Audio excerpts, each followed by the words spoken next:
তপশিলি জাতি কল্যাণ দপ্তরের উদ্যোগে ডক্টর বি আর আম্বেদকরের ৬৯তম তিরোধান দিবস উদযাপন করা হয় আগরতলার উজ্জয়ন্ত প্রসাদ প্রাঙ্গণে। এদিন অনুষ্ঠানে উপস্থিত ছিলেন তপশিলি জাতি কল্যাণ দপ্তরের মন্ত্রী সুধাংশু দাস, বিধায়ক দীপক মজুমদার, বিধায়িকা মীনা রানী সরকার সহ অন্যান্যরা। পরবর্তী সময় মন্ত্রী সুধাংশু দাস বলেন, এই দিনটি পালন করার মূল উদ্দেশ্য হচ্ছে ডক্টর বি আর আম্বেদকর, যিনি আমাদের ভারতবর্ষের সংবিধান প্রণেতা, বিশিষ্ট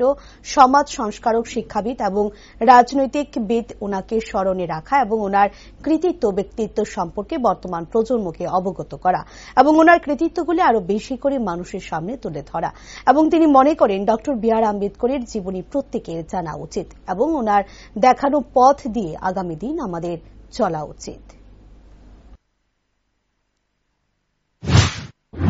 সংবিধান প্রণেতা ডক্টর বি আর আম্বেদকরের তিরোধান দিবস প্রতি বছর এসইউএলফেয়ার ডিপার্টমেন্ট বিশেষ করে ৬ ডিসেম্বর এবং 14 এপ্রিল ওনার জন্মদিন এবং মৃত্যু দিবস খুব উৎসাহ এবং উদ্দীপনার সহিত আমরা পালন করি, শ্রদ্ধার সহিত আমরা স্মরণ করি। মূল উদ্দেশ্য হচ্ছে ডক্টর বি আর আম্বেদকর, যিনি আমাদের ভারতবর্ষের সংবিধান প্রণেতা, বিশিষ্ট সমাজ সংস্কারক, শিক্ষাবিদ, রাজনীতিবিদ, বিশিষ্ট শুভানুধ্যায়ী ভারতবর্ষে, ওনাকে স্মরণে রাখা, ওনার কৃতিত্ব, ওনার ব্যক্তিত্ব সম্পর্কে বর্তমান প্রজন্মকে অবগত করা এবং তিনি যেভাবে আমাদের দেশকে একটা সমৃদ্ধশালী দেশ তৈরি করার জন্য বিশ্বের সর্ববৃহৎ গণতান্ত্রিক সংবিধান রচনা করে আমাদেরকে পথ দেখিয়েছেন, সেগুলিকে আরো বেশি মানুষের সামনে নিয়ে যাওয়া, ডক্টর বি আর আম্বেদকরের জীবনী বা ওনার লাইফের পুরো সিগনিফিকেন্সই আমরা মানুষের সামনে তুলে ধরার উদ্দেশ্য নিয়েই এই অনুষ্ঠানের আয়োজন করছি। আমি আজকের এই বিশেষ মুহূর্তে আমি আমার অন্তরের গভীর থেকে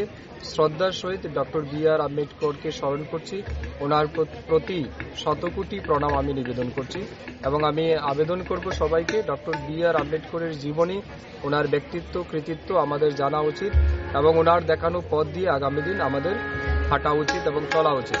বিশেষ করে আমরা যারা তপশিলি জাতি অংশের মানুষ আছি, আমাদের জন্য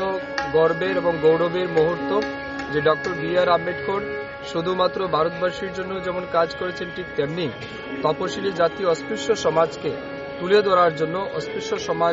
সমাজের লাইফস্টাইলকে আপলিফমেন্ট করার জন্য ওনার যে অবদান সেটা অনস্বীকার্য। তাই আজকের এই দিনে আমরা আবারও শ্রদ্ধার সহিত ওনাকে স্মরণ করছি।